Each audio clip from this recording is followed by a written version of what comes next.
Muy bien, muy buenos días. Bienvenidos una vez más a este sexto webinar del año de parte de Artécnica.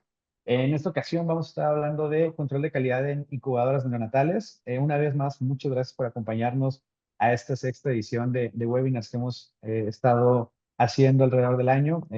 Muchas gracias por acompañarnos. Son nuevos, bienvenidos. Esperamos que puedan tener muchos aprendizajes que puedan aplicar en su día a día al momento de estar ejerciendo pues toda esta información. Les voy a recordar un poco de los webinars que hemos tenido a lo largo del año, por si hay alguno que se perdieron y les interesa. Al finalizar les vamos a estar compartiendo un link, un enlace en el que van a poder revivir todos estos webinars, en el que van a poder ver las repeticiones o descargar los ebooks que hemos entregado para estos webinars. Les recordamos, hemos pasado desde técnicas para maximizar la inversión de tus equipos de medición, herramientas de automatización para gestión y mantenimiento del equipo médico, también seguridad eléctrica en equipo médico, control de calidad de dispositivos de infusión, en monitores de signos vitales y el actualmente que es incubadoras neonatales. En esta ocasión nos acompaña el ingeniero Miguel Aguiar. Él se va a presentar, él nos va a estar hablando de todo lo que tiene que ver con control de calidad en incubadoras neonatales y pues esperemos que sigan llevándose todo el aprendizaje que hemos tenido aquí preparado para todos ustedes. Ingeniero, le deseo la palabra, es todo suyo el webinar. Ok, buenos días a todos. Como bien lo comentaba mi estimado Carlos, mi nombre es Miguel Aguiar. Yo soy ingeniero biomédico de profesión, egresado de la Universidad Politécnica de Sinaloa. El día de hoy vamos a estar presentando buenas prácticas en tema de revisión, incubadoras, funcionamiento y en qué consta todo lo que lleva el cuidado de un neonato a partir de la normatividad y los equipos con los que podemos nosotros asegurarnos el correcto funcionamiento. Bien, como bien lo comenta mi estimado Carlos, vamos a dar inicio a lo que es el webinar de buenas prácticas revisando incubadoras. Entonces, pues vamos a lo que es la agenda. Tenemos los principios de operación, donde vamos a ver un poco de qué consta en términos técnicos la terapia o el tratamiento de una incubadora para un neonato, la causa raíz de los eventos adversos, una matriz de riesgos, como en todos los equipos médicos debe haber una, o así lo establece MDQA, que es aseguramiento de calidad de equipos médicos. También vamos a ver cuidados esenciales y la toma de decisiones con base a la información que tenemos respecto a normatividad y pues este tipo de materiales que estamos realizando. ¿Qué son y para qué sirven?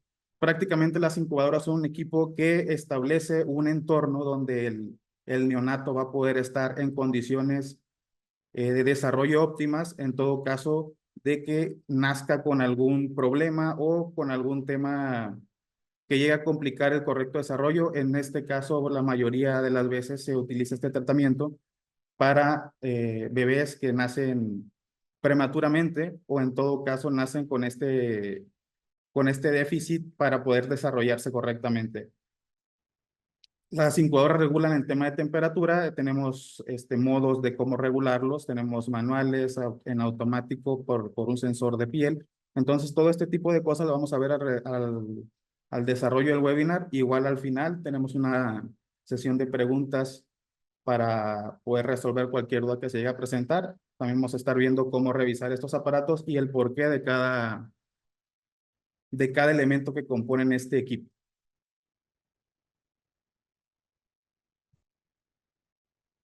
Tenemos una descripción general donde comentan un poco de lo que les acaba de comentar yo, donde dice que el monitor o la incubadora consta de varios elementos. Entonces nosotros tenemos monitor de signos vitales, un control de temperatura, control de oxígeno, flujo de aire, incluso sonido y humedad. Todos estos elementos son los que intervienen al momento de darle un buen desarrollo al neonato. Tenemos lo que es la cámara térmica, un sistema de control de humedad, la filtración de aire, las puertas de acceso, el sistema de alarma y un módulo de fototerapia. Que si bien el módulo de fototerapia no forma parte de la incubadora como tal, pero se utiliza en temas de terapia de desarrollo para el neonato.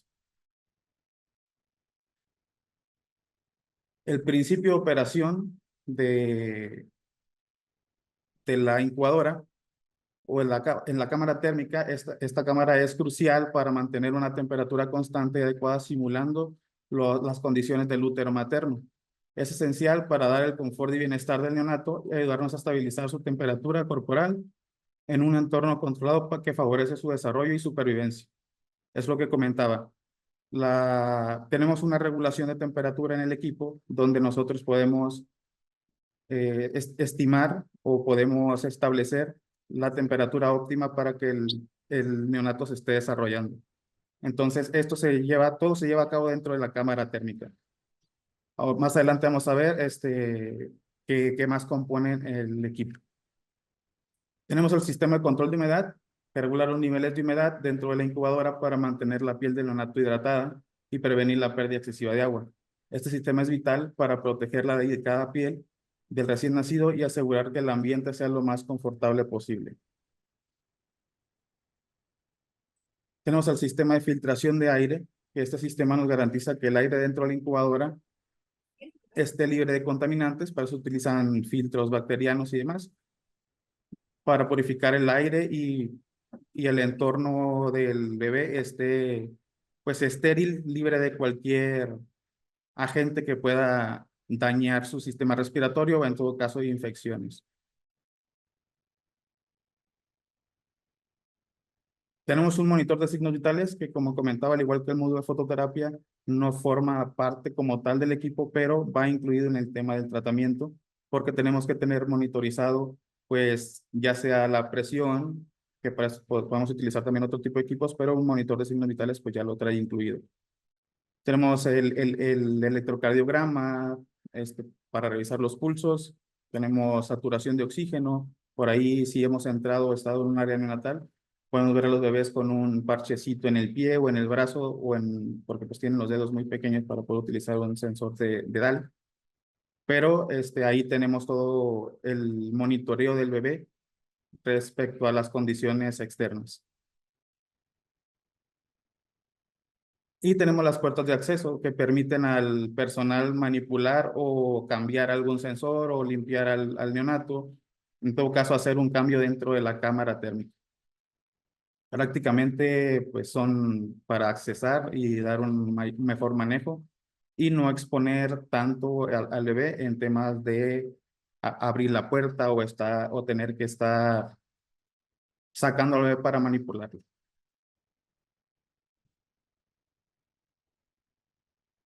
Y tenemos un sistema de alarmas que nos indican el tema de niveles. En todo caso, si la temperatura no está alcanzando su punto óptimo para dar una correcta terapia, o en todo caso, si tenemos una temperatura mayor a la deseada, y esto podría pues tener también consecuencias adversas al momento de tener al bebé dentro de la cámara, ¿no?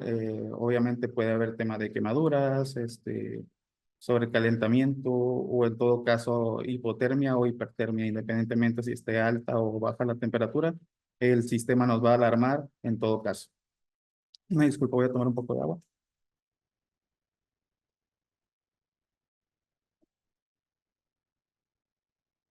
Listo. Y tenemos el módulo de fototerapia, que utiliza principalmente para tratar la icteresia neonatal. Este módulo emite una luz azul especial para ayudar a descomponer la bilirrubina en la sangre. Y la fototerapia es un tratamiento efectivo y seguro que se puede realizar dentro de las incubadoras mientras se mantienen las condiciones óptimas de cuidado. Como bien lo comentaba anteriormente, la fototerapia no precisamente la vemos en el mismo equipo. Supongo que ya habrá incubadoras que la traen en bebida o integral, ya como una terapia integral, pero al menos a mí no me ha tocado verlas o son demasiado nuevas para que las conozcan, ¿no? En realidad las que he visto son independientes y pues supongo que ustedes también, porque pues estamos en México, ¿no? Factores comunes en incidentes adversos asociados a las incubadoras neonatales. Aquí voy a leer un pedazo de la diapositiva para pues que los datos sean certeros, porque pues esta es información estadística que pues también es importante. Nos dice que desde el 2018 hasta el 2022 el sistema MAUDE de la FDA registró 438 informes de eventos adversos relacionados con incubadoras neonatales. De estos eventos, 38 resultaron en consecuencias graves para los pacientes, incluyendo algunos casos que lamentablemente condujeron a muertes neonatales.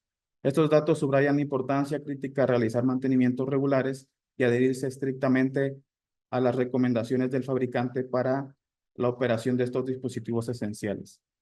Muy bien. Aquí el fabricante en el momento de diseñar sus equipos se basa en cierta normatividad.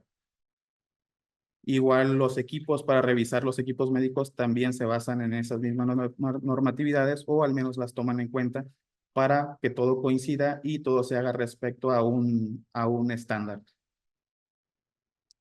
El tema de que los fabricantes nos soliciten realizar el mantenimiento o revisión de cierta manera es por esa normatividad. Entonces, de ahí viene todo. El tema de diseño, el tema de manufactura, el tema de darles mantenimiento a los equipos que ya están en el mercado, todo parte de esa normativa.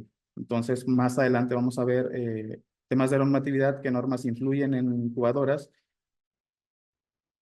y del por qué la importancia de nosotros tener una correcta revisión de estos equipos al momento de presentarnos a un hospital y realizar el mantenimiento. En todo caso, el tema de la pérdida o fallecimiento de un neonato a través de un incidente adverso por un equipo médico de este tipo puede meter al hospital en una situación muy grave, incluso podría decir que mayor que un paciente adulto. Entonces, el tema de los neonatos es muy delicado en temas de derechos humanos y pues en el tema de incluso las Organizaciones Unidas están metidas en esto, ¿no? Entonces, de ahí viene tanta importancia y darle tanto enfoque al tema de el buen cuidado de los equipos, las buenas prácticas de mantenimiento. Bueno, pues igual más adelante vamos a ver de qué lleva todo esto. Y tenemos una matriz de riesgos. Aquí ya partimos cómo identificar la frecuencia, la frecuencia de mantenimiento que tenemos que darle a los equipos. En este caso, identificar los riesgos, enumera todos los posibles riesgos asociados en el uso de los dispositivos, incluyendo el mal funcionamiento técnico, errores humanos o problemas de software. Número 2, tenemos evaluación de riesgos. Determina la probabilidad de cada riesgo identificando las consecuencias potenciales en caso de que este ocurra. Tenemos la clasificación de riesgos que ordena los riesgos según su gravedad y probabilidad utilizando un sistema de clasificación como bajo, medio, alto. No es igual que el equipo esté sucio a que el equipo esté tirando humo y nosotros no hagamos nada, ¿no? No es lo mismo tampoco ver que el equipo no funciona sin batería a que no funcione de ninguna manera. A partir de ahí nosotros vamos a ir evaluando el tema del riesgo que estemos observando. Tenemos la clasificación de los riesgos, que ordena los riesgos según su gravedad y probabilidad utilizando un sistema de clasificación como bajo, medio, alto. Tenemos la mitigación de riesgos, que desarrolla estrategias para reducirlo y elimina los riesgos identificados estableciendo controles adecuados y medidas preventivas. Asignación de responsabilidades. Designa a los miembros del equipo responsables de implementar las medidas de mitigación y monitoreo de cada riesgo.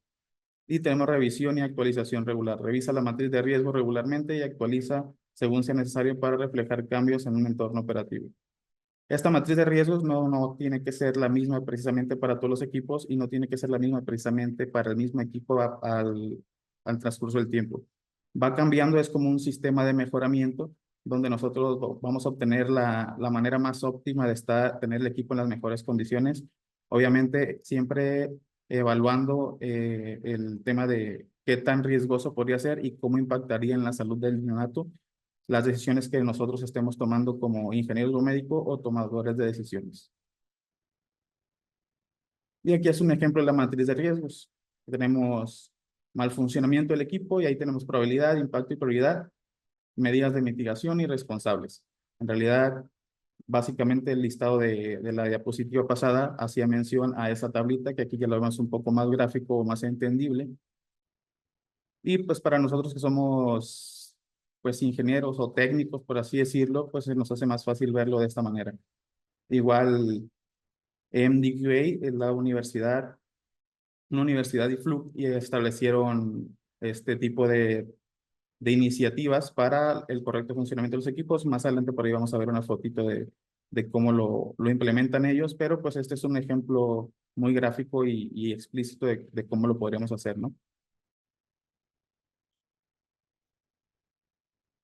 Ok, tenemos un video informativo. El video dura aproximadamente 25 minutos.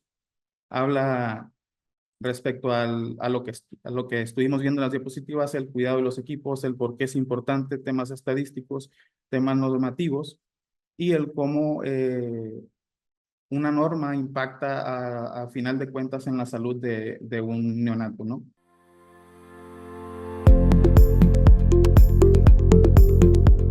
Comencemos con la prueba de incubadoras para bebés. Vamos a empezar con un poco de contexto para entender los conceptos básicos de las incubadoras y cómo funcionan. Luego hablaremos de la importancia de las pruebas, los estándares de pruebas globales y la mayor parte de nuestro tiempo lo dedicaremos a hablar de las mejores prácticas para las pruebas de incubadoras para bebés, tanto a un nivel muy alto como en algunos detalles bastante interesantes. Bien, cada año nacen 130 millones de bebés en todo el mundo.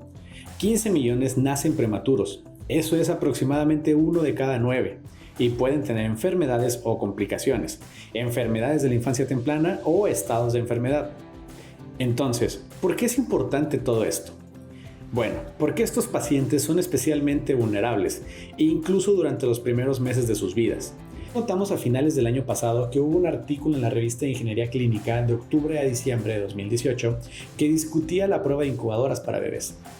Se titulaba Un estudio sobre pruebas de rendimiento y seguridad de dispositivos de incubadoras para bebés, y los autores atribuyeron su investigación a 50 incubadoras para bebés en 10 hospitales diferentes. Y lo que encontraron fue que encontraron varios fallos tanto en la seguridad como en la funcionalidad de esas incubadoras para bebés. Así que si creen que lo que están haciendo ahora para cualquier prueba en particular es efectivo, o si no están haciendo nada en absoluto, quizá quieran reconsiderar eso en su programa de aseguramiento de calidad de dispositivos médicos y asegurarse de que están revisando la calidad, el rendimiento y la seguridad de las incubadoras para bebés. Vamos a entrar un poco más en eso, pero solo queríamos que supieran que incluso su revista revisada por pares de ingeniería clínica está hablando de la importancia de hacer estas pruebas, así que no somos los únicos. Aquí hay algunos conceptos básicos. La incubadora para bebés está clasificada por la FDA de Estados Unidos como un dispositivo médico de clase 2. Ahora, quiero que entiendan que la FDA de Estados Unidos tiene un alcance internacional por naturaleza, y aquí está cómo. Cualquier fabricante de dispositivos médicos, en este caso de incubadoras para bebés, fabricado en cualquier parte del mundo y que quiera vender su incubadora para bebés en Estados Unidos, debe recibir una autorización para comercializar aquí de la FDA de Estados Unidos. Y, por lo tanto, después de eso la FDA de Estados Unidos puede auditarlos en cualquiera de sus ubicaciones en cualquier parte del mundo. Así que esto es realmente un requisito global y la clasificación de la FDA realmente importa aquí. Entonces, la incubadora clase 2 de la FDA es un dispositivo de riesgo moderado, como un implante, un dispositivo de soporte vital, y se podría argumentar si una incubadora para bebés es un dispositivo de soporte vital o no. Ciertamente es un dispositivo crítico, pero tienes razón, Andrew. La incubadora como dispositivo de clase 2 es un dispositivo de riesgo moderado y hablaremos de algunos detalles más específicos sobre las pruebas y cómo esto afecta al bebé que va a estar en ella. Ciertamente es un dispositivo crítico, pero la incubadora como dispositivo de clase 2 es un dispositivo de riesgo moderado y hablaremos de algunos detalles más específicos sobre la prueba y cómo eso afecta al bebé que va a estar en ella. Al pensar en los riesgos para el paciente o al hacer la evaluación de riesgos en nuestras pruebas para establecer una periodicidad para las pruebas, la FDA la considera moderada, por lo que probablemente deberíamos de pensar en eso también. Pero también es un poco diferente, me refiero a que involucra eso, seguro. También queremos que la gente sepa que si están pensando en la seguridad eléctrica, una clase 2 para seguridad eléctrica significa algo completamente diferente. Así que por favor no confundan los dos. Hay otros seminarios web que hemos realizado y que pueden revisar. Entonces, la incubadora tiene un calentador alimentado por CA, con un circuito de control. Tiene un contenedor de agua para la humedad y a veces se utiliza y a veces no. Se utilizan mucho en los viejos tiempos. Ahora humidificamos con los gases que el bebé necesita para respirar de diferentes maneras. Tiene un ventilador motorizado para circular no solo oxígeno y la humidificación, sino también para equilibrar la temperatura y hacerlo uniforme dentro de la cámara interna de la incubadora. Tiene una válvula de control para el oxígeno, para cuánto oxígeno vamos a suministrar, y tiene este control de servo-temperatura del que hablé anteriormente. El calentador alimentado por SEA, el control servo, tiene un par de maneras diferentes de controlar si usamos la temperatura de la piel del bebé o la temperatura rectal del bebé, que puede ser el control del calentador de la incubadora. Entonces, la incubadora va a encender el calentador y calentarlo o apagarlo y enfriarlo, dependiendo de la temperatura real del bebé. Si usamos la sonda de temperatura rectal, nos da una temperatura más central del cuerpo del bebé. Si usamos la temperatura de la piel, es solo la temperatura superficial de la piel. No nos da una medición tan detallada de la temperatura de los órganos vitales del bebé, por lo que muchas veces la sonda rectal es la mejor, dependiendo de cuán enfermo esté el bebé. También puede incluir, aunque no siempre incluye, una balanza para que sea fácil pesar al bebé y asegurarse de que está ganando peso, según la alimentación que estemos haciendo. Así que aquí está la segunda pregunta de encuesta y nuevamente, por favor utilicen el apartado de preguntas y respuestas para responder aquí. Hay un término que se usa en la norma internacional, se llama STC, condición de temperatura estable para una incubadora para bebés, y la pregunta es, ¿a qué se refiere? Se refiere a el momento en que una incubadora alcanza su punto de ajuste de temperatura, B, cuando una incubadora se mantiene dentro de 1 grado C de su punto de ajuste durante 1 hora, o C, no están seguros. Así que por favor respondan en la sección de preguntas y respuestas para nuestra segunda pregunta de encuesta y luego continuaremos dándoles más información. Bien, sigamos y veamos quiénes tienen las respuestas correctas. Entonces, alcanzar una condición de temperatura estable, STC, es en realidad una condición que se logra después de que una incubadora se mantiene dentro de 1 grado de su punto de ajuste durante 1 hora. El gráfico que mostramos en la diapositiva es una visualización de lo que sucede cuando se enciende por primera vez la incubadora y se establece una temperatura, digamos, a 36 grados. Así que echemos un vistazo a eso. Hay un tiempo de calentamiento aquí. Vamos a mapear la temperatura en el tiempo y se ve de la forma en que se ve en el gráfico cuando encendemos por primera vez la incubadora. Hay una prueba que hacemos sobre el tiempo de calentamiento y el tiempo de calentamiento que es en realidad el tiempo que tarda en subir a 11 grados desde la temperatura ambiente, que es la temperatura de la habitación. Vamos a medir cuánto tiempo tarda en subir esos 11 grados y por supuesto es desde la temperatura ambiente, es decir, de la temperatura de la habitación. De eso se trata el tiempo de calentamiento y la razón por la que queremos observar eso es porque es importante que entendamos que ese elemento calefactor realmente va a calentar la cámara de la incubadora y la especificación de 11 grados en un tiempo específico que es realmente importante. Así que vamos a medir eso y luego vamos a observar el sobrepeso. Así que mientras este elemento calefactor se calienta, va a sobrepasar un poco o puede sobrepasar nuestro punto de ajuste de temperatura real. Puede subir un poco más, pero no queremos que nunca sobrepase más de 2 grados por encima de nuestro punto de ajuste de temperatura. Así que vamos a observar en el momento adecuado y aseguraremos de que comience a estabilizarse y nunca sobrepase más de 2 grados. Y durante esta hora de prueba que vamos a hacer un poco más de calentamiento, vamos a buscar cualquier subtiro también. Y lo que queremos es ver que el estado estable y el control de la temperatura se mantengan dentro de los límites de la especificación que el fabricante nos da. Y estas pruebas provienen del estándar internacional para incubadoras para bebés. Sí, creo que especificaremos exactamente cuál es el número de la norma. Está bajo el paraguas de la IEC 6061. Así que llegaremos a eso. Así que estamos buscando ese tiempo de calentamiento y luego, al final, estamos buscando esa temperatura estable, el STC.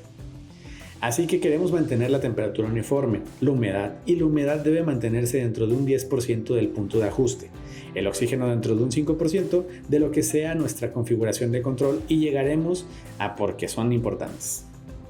El flujo de aire debe estar superior a 0.35 metros por segundo para que circule el aire caliente, la humedad y el oxígeno en la cámara. Y queremos minimizar el ruido y las vibraciones, por lo que el nivel de ruido o el nivel de presión sonora dentro de la cámara, porque estos bebés tienen oídos muy frágiles y necesitan mantener ese nivel de sonido por debajo de los 60 decibelios dentro del compartimiento cuando no hay una alarma sonando. ¿Por qué es importante esta prueba? Debido a la fragilidad del paciente, realmente necesitan tiempo para crecer. No queremos que pierdan tiempo temblando, llorando o cosas así que desperdician energía que deberían ir a madurar y crecer lo suficiente para enfrentarse al mundo sin esa incubadora. Y hay consecuencias graves de cosas que pueden salir mal. Por ejemplo, si la temperatura es demasiado baja, hipotermia. El bebé tiembla y usa energía temblando. Puede causar apnea, es decir, dejar de respirar. Puede causar falta de oxígeno, puede causar hipoglucemia, lo que significa que su azúcar en la sangre será demasiado baja y la depresión de las reservas de glucógeno, lo que significa que no tendrá la energía que necesitan, la energía nutricional que necesitan para crecer y para sus funciones corporales. Donde la temperatura puede ser demasiado alta, hipertermia, y esto puede causar un daño cerebral. Así que es como tener una fiebre alta. Si la temperatura es demasiado alta durante demasiado tiempo, en realidad causa un daño cerebral. Así que no queremos que nada de eso suceda tampoco. Puede causar golpe de calor y la muerte. Si el nivel de presión sonora es demasiado alto, puede causar problemas con la presión intracraneal. Ciertamente puede causar daños en los oídos, en lo que significa que el bebé puede quedar sordo si no se cuida adecuadamente. La humedad es importante para el cuidado respiratorio del paciente. No queremos que tengan gas seco como un desierto, porque eso secará las unidades pulmonares que necesitan estar húmedas para permanecer abiertas. Si tenemos pérdida de calor e hidratación en el bebé, reduce su capacidad. Realmente no tiene capacidad de controlar su temperatura térmicamente, simplemente no tienen suficiente masa corporal o reservas de grasa. El flujo de aire, como dije antes, si es demasiado alto, causará que la humedad que el bebé necesita y su piel y todo lo demás se evapore, y eso no es bueno para el paciente. Así que, y si es demasiado bajo, no obtenemos la mezcla correcta de oxígeno y temperatura en la cámara. Esas son algunas de las cosas que pueden salir mal si no tenemos cuidado. Así que hablemos un poco sobre la concentración de oxígeno aquí. Si tenemos una concentración de oxígeno demasiado baja, entonces, una vez más, no obtenemos el intercambio adecuado de oxígeno y dióxido de carbono para el bebé. El dióxido de carbono se acumula y causa que el bebé tenga un cambio en su pH, su acidez o alcalinidad. Y eso puede causar problemas clínicos para el bebé también. Puede causar el daño cerebral. Pero si la concentración de oxígeno es demasiado alta aquí significa estar por encima del 40% de oxígeno. Eso puede causar retinopatía del prematuro. El bebé se volverá ciego. Así que no queremos que se vuelvan sordos, no queremos que se vuelvan ciegos, queremos que tengan una buena nutrición para que crezcan y para que comiencen a madurar lo suficiente como para poder estar fuera de la incubadora. Entonces, el entorno de la incubadora para bebés es realmente crítico para estos recién nacidos, que a veces son prematuros o tienen otras enfermedades que necesitan ser gestionadas. Un parámetro de la función de una incubadora que no esté en un rango seguro aceptable puede incluso resultar en discapacidades de por vida o la muerte, como acabo de señalar. Entonces, algunas otras cosas aquí para el fiscal.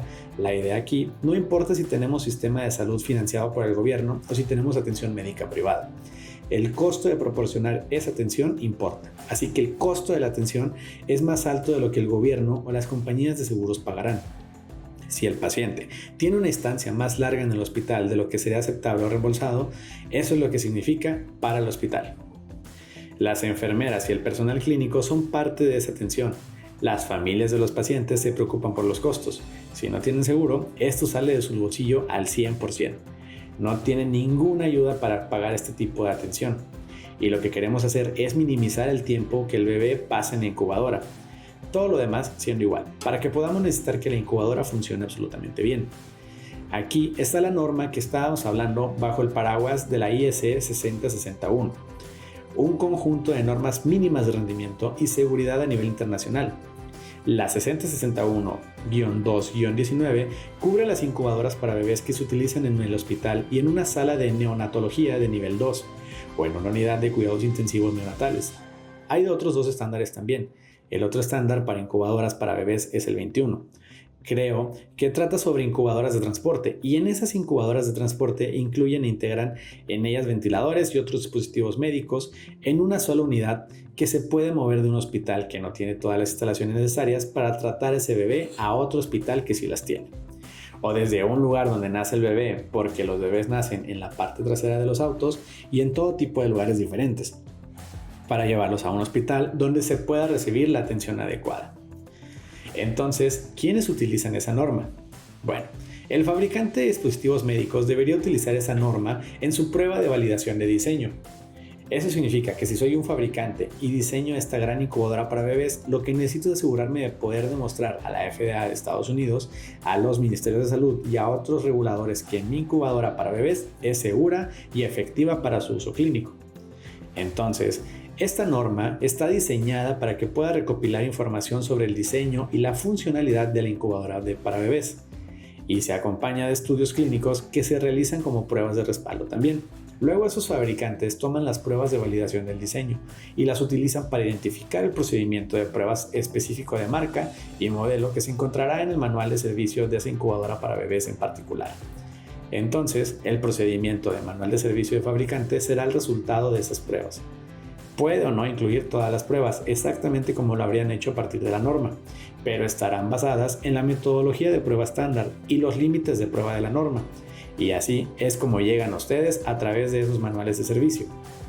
Para organizaciones de servicio independientes, es decir, si soy una empresa que realiza pruebas de incubadoras para bebés para un conjunto de diferentes clientes, clínicas, hospitales, pequeños o similares, o si soy un departamento de biomedicina en un hospital, esos procedimientos de servicio y procedimientos de prueba de los fabricantes son importantes. Eso es lo que yo utilizaría. Los auditores que miran mi programa de aseguramiento de calidad de dispositivos médicos incluyen tanto a la Comisión Conjunta como a otro que es mundial y se centra en DNV-GL, que es DVT Norsk Veritas.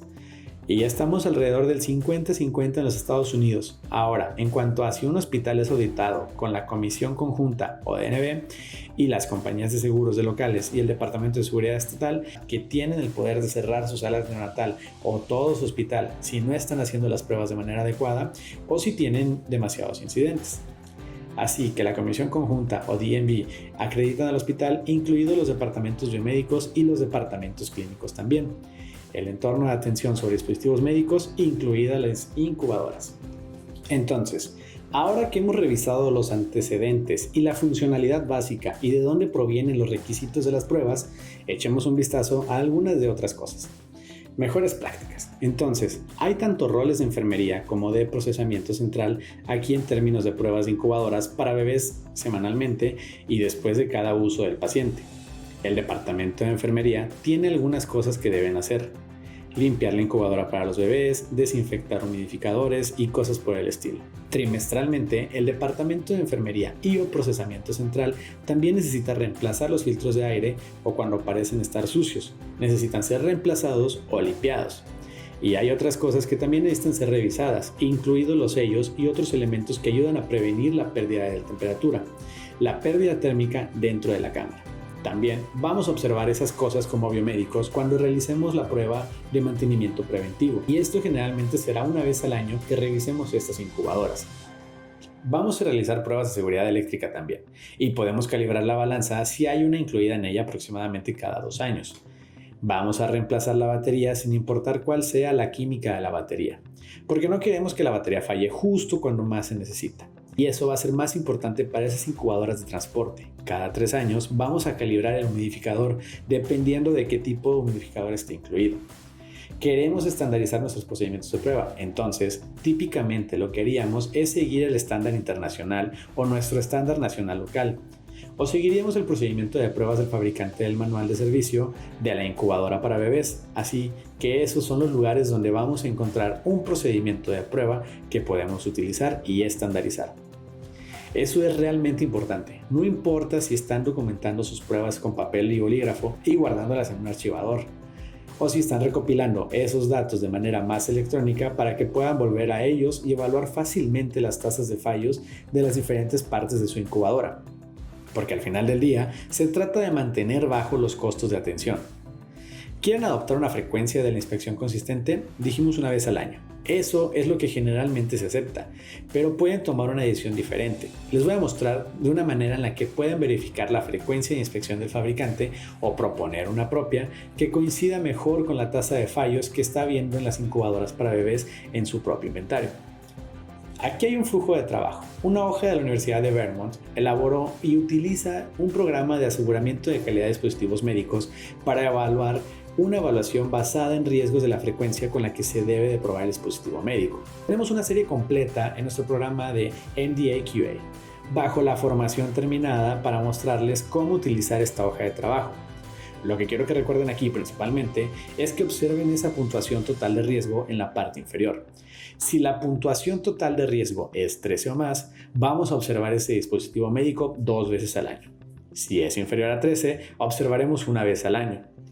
Hay un nivel inferior que miraríamos de una manera diferente, pero la Universidad de Vermont obtiene una puntuación total de riesgo 12, lo que no cumple con los requisitos para 2 veces al año, así que lo probarán una vez al año. Típicamente, los fabricantes estarían de acuerdo con eso. Sin embargo, tenemos una opinión un poco diferente y creemos que la incubadora para bebés es un entorno más arriesgado y basado en el número de incidentes por año que ocurren y la importancia de asegurarse de que ésta sea segura y efectiva para su uso clínico. Llegamos a una puntuación total de riesgo de 16, que claramente cumple con los requisitos para hacer pruebas 2 veces al año. Así que para algunos de ustedes dirán, bueno, Mari, eso está bien, solo tengo 3 o 5 incubadoras de todos modos. Pero otros de ustedes dirán, 2 veces al año, Dios mío, tengo como 25 incubadoras y tengo un montón de otras cosas que tengo que hacer. No tengo tiempo para eso. Bueno, creo que deberían. Si piensan en lo que hemos cubierto hasta ahora sobre el riesgo para el bebé, y ese bebé es lo más importante, piensen en el paciente que estará en ella. Cualquiera que sea la frecuencia que eligen, quédense con ella, documentenla en su programa de aseguramiento de calidad de dispositivos médicos y manténganla. Pregunta de encuesta número 3. Al probar una incubadora, ¿en cuántos lugares miden actualmente la temperatura dentro de la cámara? Y nuevamente, por favor responden en la sección de preguntas y respuestas. A. Un lugar. B. De 2 a 4 lugares. O C. 5 o más lugares dentro de la cámara de la incubadora. La norma dice 5. Absolutamente 5 como mínimo, y en un lugar central. Así que piensen en ese colchón dentro de la incubadora de bebés. Imaginen que lo dividen en 4 cuadrantes y necesitan una medición de temperatura justo en el centro, y luego necesitan una medición de temperatura en cada uno de los cuadrantes en el centro de esos fondos. Ahora, no solo eso, sino que si su sensor de temperatura no debe estar sentado sobre el colchón, sino que debe estar a 10 centímetros por encima del colchón, y eso porque el bebé y el núcleo central, los órganos vitales del bebé, no están en el colchón, están por encima del colchón unos 10 centímetros. Así que solo si quieren entender la colocación de todos los lugares donde deben medir esa temperatura, tengan en cuenta que son 5. Dividan el colchón en 4 cuadrantes, uno en el centro y luego en el centro de cada uno de los 4 cuadrantes. Estamos de vuelta a lo que estamos midiendo sobre la temperatura como lo hicimos antes, el tiempo de calentamiento y el sobrepaso. Y estamos viendo que el panorama general del rendimiento de la incubadora, asegurarnos que la banda de control de nuestra temperatura no se salga del control térmico, que se mantenga estable y que controle esa temperatura dentro de la banda. Cada vez que abren una portezuela o una puerta de la cámara, el STC se pierde y debe ser logrado nuevamente. Así que quieren que sus mediciones se realicen dentro de la cámara, no quieren estar abriendo la puerta para mover su sensor de medición de temperatura. Por eso diseñamos nuestro analizador de incubadoras para bebés de la forma en que lo hicimos, para que lo configuren una vez dentro de la cámara y puedan realizar todas sus pruebas y no sea necesario abrir esa puerta o cualquiera de los portillos para realizar todas las pruebas necesarias para garantizar un rendimiento adecuado. Así que esa es la temperatura, ciertamente el tiempo de calentamiento, el sobrepaso, las temperaturas de la superficie internas para asegurarse de que el bebé no se queme en una superficie caliente. La uniformidad de la temperatura STC en toda la cámara, lo que obtendrá al registrar datos de todas esas ubicaciones de medición de temperatura. Y la precisión del indicador de temperatura en sí, el control de la temperatura y asegurarse de que esté funcionando y el sensor de temperatura de la piel, porque esa es una de las formas en las que vamos a controlar el servocontrol. Bien, aquí hay algunas mediciones más que necesitamos hacer y las precisiones que se requieren. Estas provienen directamente de la norma. La humedad, el flujo de aire debe ser mayor o igual a 0.35 metros por segundo. El nivel de presión sonora, la concentración de oxígeno, la balanza y luego nuestras comprobaciones de seguridad eléctrica. Así que no solo es un analizador de incubadoras para bebés lo que necesitan, también necesitan otros instrumentos de prueba para asegurarse que están cubriendo todos los parámetros y asegurarse que están haciendo esas mediciones de manera adecuada. Podemos automatizar alguna de esas pruebas y, de hecho, lo hacemos en el analizador de incubadoras para bebés, para que si desean ejecutar la prueba completa según la norma, puedan hacerlo. Pero también hay un par de otras formas de ejecutar esas pruebas. Pueden seleccionar algunas, pero no todas las pruebas que se requieren bajo la norma, o simplemente pueden conectar todos los sensores y ejecutar una prueba de línea base con lo que se haya conectado. Entonces, yo generalmente conecto todos los sensores dentro de la incubadora para bebés y luego comienzo a ejecutar mis pruebas. Las ejecuto durante aproximadamente 1 hora para cubrir ese requisito de STC y luego de eso también realizo la prueba de seguridad eléctrica que dura 10 minutos más y luego termino. Bien, entonces el STC es la temperatura estable. Volvamos atrás y veamos y recordemos de dónde lo obtuvimos. Esa condición de temperatura estable, STC, condición de temperatura estable. Entonces, estábamos hablando de la automatización de las pruebas. Siempre archiven sus resultados de prueba, así que mi recomendación es que los archiven electrónicamente. Necesitan poder ingresarlos en su base de datos, que es donde podrán revisar sus tasas de fallos. Sus tasas de fallos son importantes para predecir cuándo necesitan reemplazar componentes y piezas. Así que asegúrense de estar rastreando sus tasas de fallos. No se trata de solo de pasar las pruebas, también se trata de cuáles son esos fallos y de mantener un registro de ellos. Elijan herramientas de prueba en las que puedan confiar y la metodología importa aquí.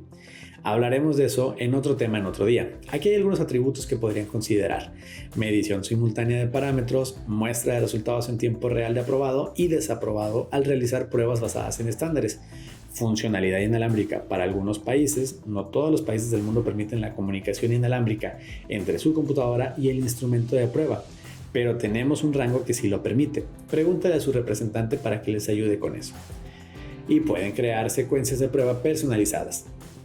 Volamos con 6061-2-19, 20 y 21 para incubadoras de bebés, calentadores radioactivos e incubadoras de transporte. Uniendo todo, los pacientes dentro de la incubadora son extremadamente sensibles a los cambios ambientales. Estamos creando y manteniendo un ambiente uniforme para que puedan crecer. Y vamos a probar minuciosamente las incubadoras para bebés, según los estándares o las pautas del fabricante en el procedimiento del manual de servicio. Y vamos a medir todos los parámetros con precisión y archivar nuestros datos para tener un buen historial y asegurarnos de que estamos garantizando la seguridad y efectividad para uso clínico. Las herramientas de prueba que utilizamos importan su trazabilidad tanto para su metrología como para su calibración. Importan, así que podrían querer echar un vistazo a nuestra introducción a la metrología para el aseguramiento de calidad de dispositivos médicos en nuestro seminario web para obtener un poco más de información sobre eso.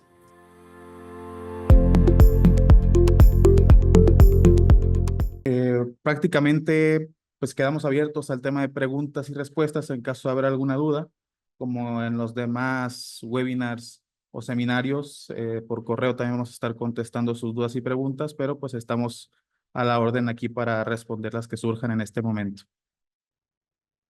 Perfecto, muchas gracias, ingeniero. Vamos a dar lectura a algunas de las preguntas que nos estuvieron haciendo en la sección de preguntas y respuestas. Igual si tienen alguna duda, en este momento también pueden ser respondidas. Tenemos algunos minutos para hacer las respuestas pertinentes.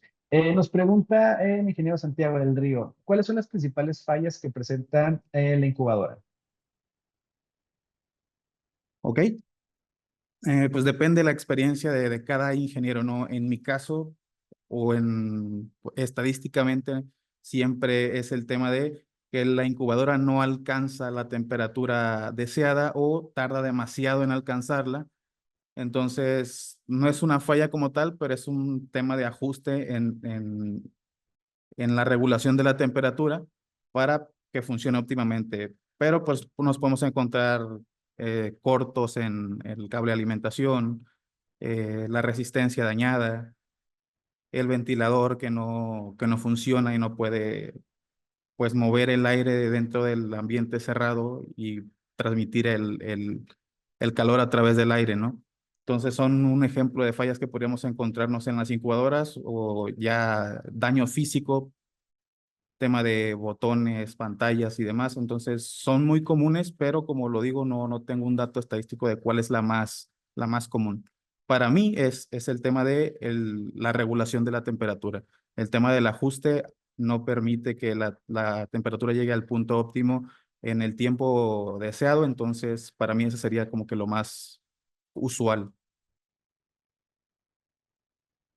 Perfecto, muchas gracias, ingeniero. Por acá también tenemos una pregunta anónima. Y nos dicen, ¿por qué a veces las enfermeras colocan hasta 2 unidades de fototerapia para un solo neonato? ¿Es correcto? Sí, digo, depende ya del control que tengan en el hospital, ¿no? Están diseñadas para atender una sola a un bebé. En realidad, el que tengan dos, supongo que es por si falta alguna o si tienen las dos funcionando es porque por el tema que comentaba de la incubadora, no alcanzan su punto de funcionamiento óptimo y no alcanza a dar una sola no alcanza a dar una terapia adecuada, por así decirlo. Entonces, esa podría ser la razón. En realidad, nunca me he puesto a preguntarles, pero sí he visto que ponen dos, e incluso las dos funcionando. Podría ser por si falla alguna, pero no justifica el que tengan las dos funcionando. Entonces, supongo que es por el tema del funcionamiento óptimo de los equipos.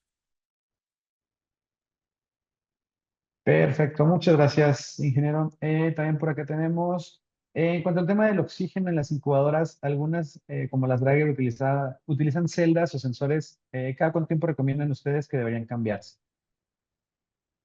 Disculpa, no escuché la pregunta, si me la puedes Ah, repetir. ok. Claro que sí. En cuanto al tema del oxígeno en las incubadoras, algunas como las Drager utilizan celdas o sensores. ¿Cada cuánto tiempo recomiendan ustedes que deberían de cambiarse? Bueno, como lo comentábamos en el tema de normativos y lo que vimos en el video, siempre apegarnos a lo que nos diga el fabricante. En realidad, lo que nosotros digamos de voz propia no debería tener impacto o peso sobre la decisión que llegue a tomar el técnico. En realidad, tiene que apegarse a lo que dice el fabricante. Si el fabricante dice cambiar una vez al año, en realidad eso es lo que tenemos que hacer. No puedo recomendarte hacerlo tanto o tantas veces en cierto tiempo porque prácticamente no tengo la facultad de hacerlo. Entonces hay que apegarnos a lo que dice el manual de fabricante, en este caso Drager, y ver qué nos dice, ¿no? Probablemente sea una vez al año o cada 6 meses, desconozco la verdad, pero no podría decirte yo la periodicidad de cambio. Perfecto, muchas gracias. Aquí también hay una pregunta muy interesante. Dice, con respecto al ruido, nosotros usamos un decibelómetro, pero lo ponemos en el centro de la incubadora. ¿Deberíamos ponerlo en las mismas posiciones que el sensor de temperatura? Está casi por el mismo lugar respecto a un plano, eh, deberíamos decirle que en tercera dimensión porque pues no está pegado al colchón en sí el sensor. Entonces, pues es un lugar muy parecido, pero pues la normativa también nos indica el lugar donde debe estar ese sensor, ¿no? Entonces, en temas normativos sí está a un lado de, del sensor de temperatura central. Entonces, podría decirse que sí es la posición correcta. Perfecto, muchísimas gracias. Por acá también tenemos, ¿qué pruebas de seguridad eléctrica se debe realizar en una incubadora neonatal y en qué normas internacionales se basa? Ok, en México y supongo que en Estados Unidos también, como lo dice el video, es la 60601. A partir de esa norma ya se deriva una sección para cada equipo médico. Entonces, el de las incubadoras es 19, el de las cunas creo que es 50 y son terminaciones que se le ponen al estándar. Entonces, es 60601 o 62353, ambas de la IE. ¿Qué pruebas realizarle como tal? Volvemos a lo mismo, el fabricante mismo te dice qué pruebas realizar, porque pues seguridad eléctrica hay demasiadas pruebas y no es necesario hacérselas todas, porque depende del equipo o clase de equipo o tipo de equipo que sea, es el tema de la seguridad eléctrica que va a abordar. Entonces, en seguridad eléctrica en incubadoras, lo que sí te puedo decir es que la mayoría de los equipos traen prueba de resistencia a tierra, donde probamos la resistencia del cable de AC y el tema de partes aplicadas, corrientes de fuga o fugas de corriente en partes aplicadas. Esas dos de tajo las va a traer, las demás ya sí te diría consultar o remitirnos a lo que nos diga el fabricante. Excelente, muchísimas gracias. También por acá nos preguntan, ¿qué diferencia hay en la revisión o mantenimiento de una incubadora y una cuna de calor radiante? Diferencias en mantenimiento. Revisión o mantenimiento. Ok. Básicamente el principio de funcionamiento de ambos equipos no es igual, pero tienen la misma finalidad, ¿no? Mantener un ambiente de temperatura deseado. Entonces, el mantenimiento es muy similar, simplemente que en el tema de cunas de calor radiante, por no ser un ambiente cerrado, no tenemos el tema de la humidificación. En realidad, la temperatura, bueno, también el tipo de sensor que utilizamos para adquirir